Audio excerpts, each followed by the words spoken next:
रामायण सिर्फ राजाओं की कहानी नहीं है, भाइयों की भी कहानी है, और भाइयों के बीच संपत्ति को लेकर झगड़े की भी। एक तरफ रावण और उसके भाइयों की कहानी है। कुबेर ने जहां भाई धर्म निभाते हुए खुशी खुशी सौतेले भाई रावण को सोने की लंका सौंपकर अपनी अलग अलकापुरी बसाई, वहीं रावण ने भाई की संपत्ति लंका हासिल करने के बाद अलकापुरी पर हमला कर कब्जा कर लिया। सिर्फ इतना ही नहीं, राज्य के साथ साथ कुबेर का पुष्पक विमान भी हथिया लिया। विभीषण को सद शिक्षा देने पर लात मारकर संपत्ति से बेदखल कर दिया।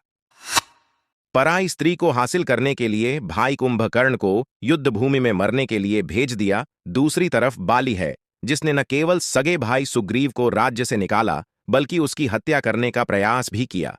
उसकी पत्नी तारा को भी हथिया लिया। रावण और बाली दोनों ने भ्राता धर्म का पालन नहीं किया। तीसरी तरफ श्री राम हैं, जिन्होंने पिता की इच्छा पर संपत्ति पर अधिकार छोड़ दिया।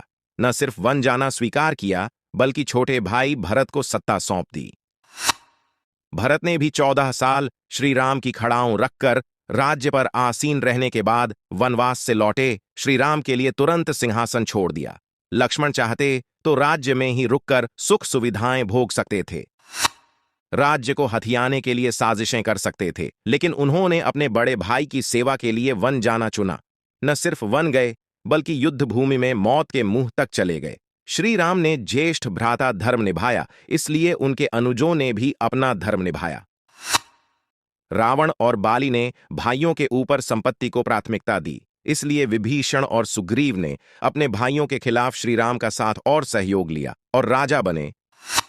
लक्ष्मण ने सिर्फ एक गलती की, एक स्त्री की नाक कट कर दी, और उसके बाद प्रभु श्री राम के जीवन में कभी खुशियां नहीं टिकी। सीता हरण हुआ, रावण से युद्ध हुआ, सीता पर कलंक लगा, सीता त्याग हुआ, अपने ही पुत्रों से युद्ध करना पड़ा।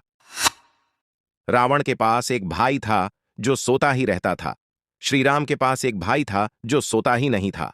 That's what made the difference. संपत्ति कभी भी भाई से बढ़कर नहीं होनी चाहिए, क्योंकि भाई वहां खड़े होते हैं जहां मैटर बड़े होते हैं।